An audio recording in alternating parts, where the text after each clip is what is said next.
Hey beautiful people, it's your girl Dalapa and welcome back to Cultivating Femininity. And in today's video we're going to talk about a topic that is very, very important to women in relationships, and that is how to fight fair.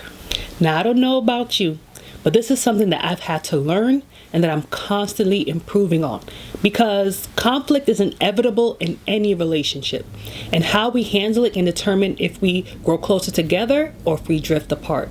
As a woman on this journey of cultivating your femininity, you may wonder, how can you truly express yourself in moments of anger or disagreements or arguments without losing your cool and going from 0 to 100 real quick like I used to do?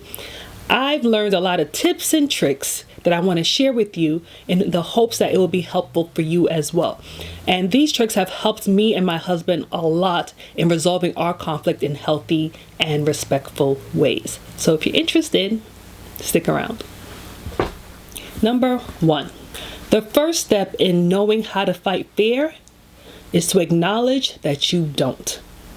You have to look at yourself and take accountability for the way that you've been fighting in your past. If you're a person that loses your temper very easily, a person that quickly throws out insults and profanity because it's just low-hanging fruit and because it's just easy and it's just you want to go for the jugular and really hurt the person, recognize that and acknowledge it, because not until you acknowledge the behavior that you can do something about it to change it. Next, don't wait until it's a bigger issue. Address the issue right then and there if possible. I know a lot of us sometimes can hold things in until we explode. The problem with holding things in is that when you do explode, like I explained in my previous video, you're just exploding all over everybody. People that don't deserve it, people that didn't do anything wrong to you is catching it, and that's not fair. And even your spouse, you may erupt on something that is so small because you've been holding so many things in that by the time you erupt, you look crazy because it's like the straw that broke the camel's back. If your husband or your partner does something to you that you don't like or says something that you don't like, address it then and there, because when we don't address it and we just keep adding infractions, by the time we let it go, it's too many infractions to address in one sitting, and it just becomes convoluted, it becomes messy. Evaluate the time and place. There are certain times when it's not appropriate to bring up conflict or disagreements. You have to see if you have children. Are your children around? How old are your children? Depending on how you address your conflicts, it may not be suitable to be arguing or fighting in front of your children. Are you in a public space? You may not want to be looking crazy outside, lashing out at your husband or your husband lashing out at you. Are you hungry or are you tired? These things have an effect on how we address issues and come to conflict resolution, because if you're hungry, some people get really hangry when they're hungry. So it doesn't make sense to address an issue right then and there if you know that your husband is hungry or you're hungry, or if both of you are truly really, really tired, because you won't be able to really hear each other. The whole point of conflict resolution is to resolve the issue. It's not to just keep hearing each other's voice going back and forth, yelling at each other at a standstill and coming to no type of agreement. At the end of the day, you're on the same team. You want to work together. You hopefully want to push forward together. The place and the time really does have an effect on how you come to some kind of resolution. If you've had disagreements before that have went totally left, that have went totally out of control, you should know your triggers. Look back on them and look at the things that made you lose your cool, or look at the things that made your husband or your spouse or your partner lose his cool. Know your triggers, because when you know your triggers for your next conversation, you can say in a calm voice before you even have a conflict, just in a regular conversation, hey, next time we have a disagreement, I don't like when these things happen because it triggers me. Some people, it could be pacing. Some people feel uneasy when another person is just pacing back and forth. For some other people, it could be raising your voice or aggressive actions that another person is not comfortable with. You have to know what your boundaries and your triggers are. That way, the other person knows ahead of time, let me not do certain things that may trigger my spouse, because all it's going to do is turn up the heat on a situation that doesn't need it. Also, by vocalizing your triggers ahead of time, if your spouse completely ignores your triggers, it gives you the permission to end the conversation right then and there, because boundaries have been crossed. You've expressed yourself, you express what triggers you, you express things that you don't like, and if your spouse is just totally ignoring it, totally disrespecting it, the best thing to do is to just calmly end the conversation and leave that space. Because if you continue with your boundaries being disrespected or your triggers being activated constantly, all that's going to do is get you riled up and make everything bigger than what it needs to be. Next is to expand your vocabulary. In my opinion, using profanity is just proof of emotional instability and a limited vocabulary. In my personal experience, I used to use profanity like it was running out of style. It's very aggressive. It's very hard. I used to use all types of mother effers, all types of F-bombs, B-bombs, all types of aggression, all types of stuff, until one day I was just like, this is very masculine. This energy that you're giving off is very hard. It doesn't highlight your intelligence in any type of way. You look crazy because all you're doing is just trying to go for the jugular and just trying to eviscerate the other person's emotions. And that's not okay. I had to come to the realization that me doing all of that use of profanity just made me look uncouth. It made me look uneducated. It made me look like I was emotionally unstable. There are ways to convey how you are feeling, even in the midst of anger, without using profanity. But you have to know the words to use. You have to educate yourself, which goes into conjunction with my next point, which is to develop your emotional intelligence. You need to have the words for what you are feeling. If you could identify what you are feeling, it puts you in a better place to have the words to convey what you're feeling. But if you yourself don't know what you're feeling and you don't have the words to convey what you're feeling, you're going to just be pulling at anything out of the sky. A lot of times just low-hanging fruit, just to lash out on the other person, just to hurt the other person, because you yourself don't even know what's going on. All you know is that you're angry.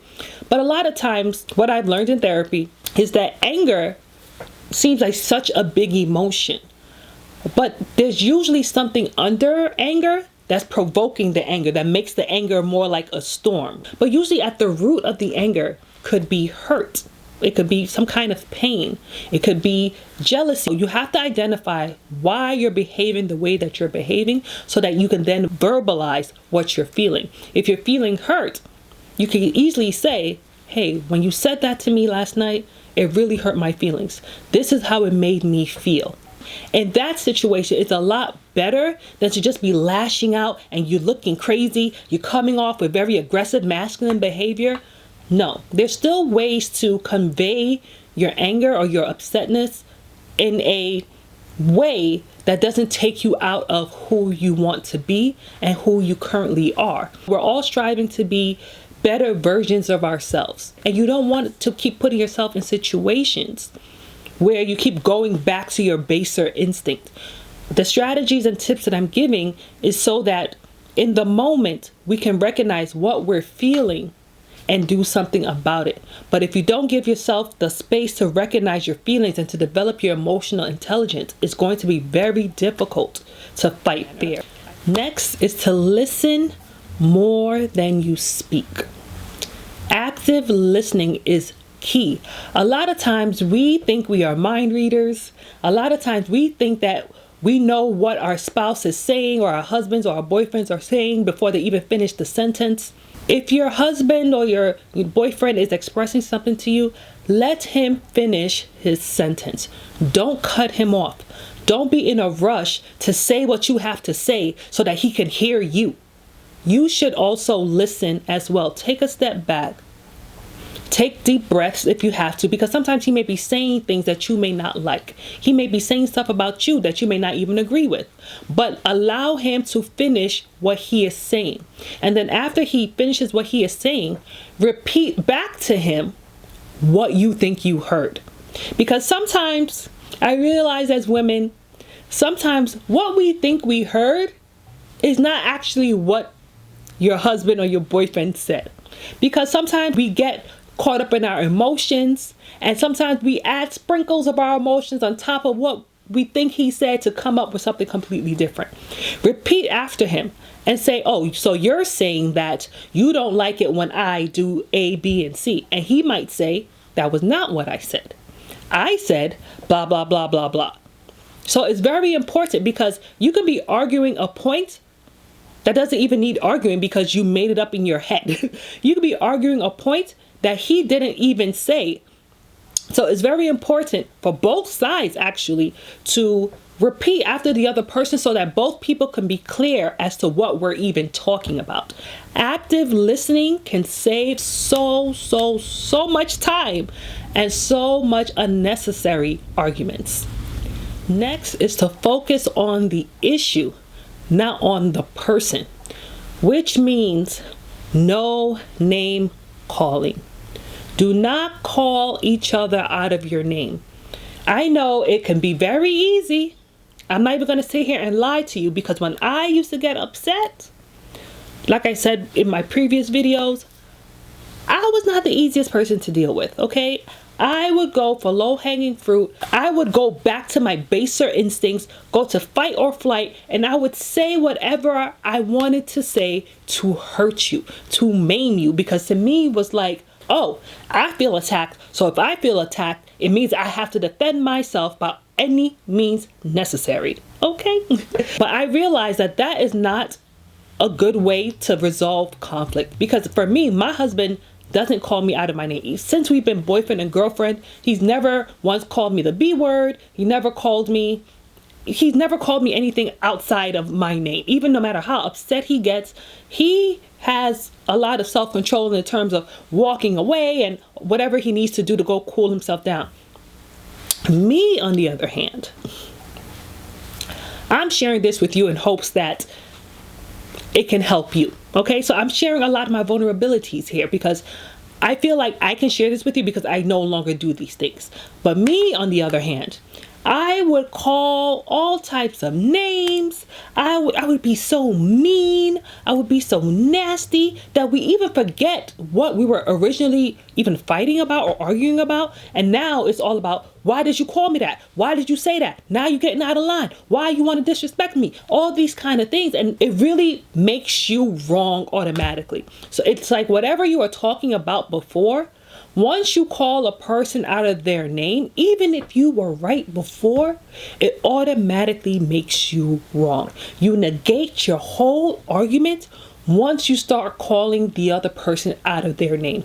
Once you start throwing profanity, you mother effer, once you start calling your husband or your boyfriend a name that is not his name, once you start calling him all types of joker or all types of you know, whatever, you this and that, you that and this.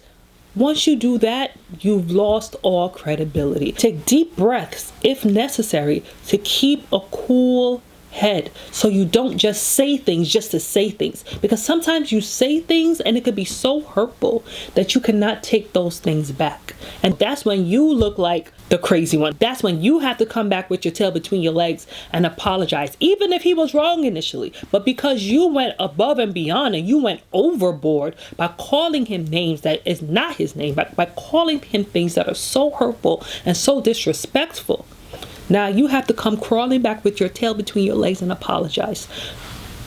Don't even put yourself in that situation. Refrain from the name calling, because like I said, once you start doing that, it negates everything else. Next,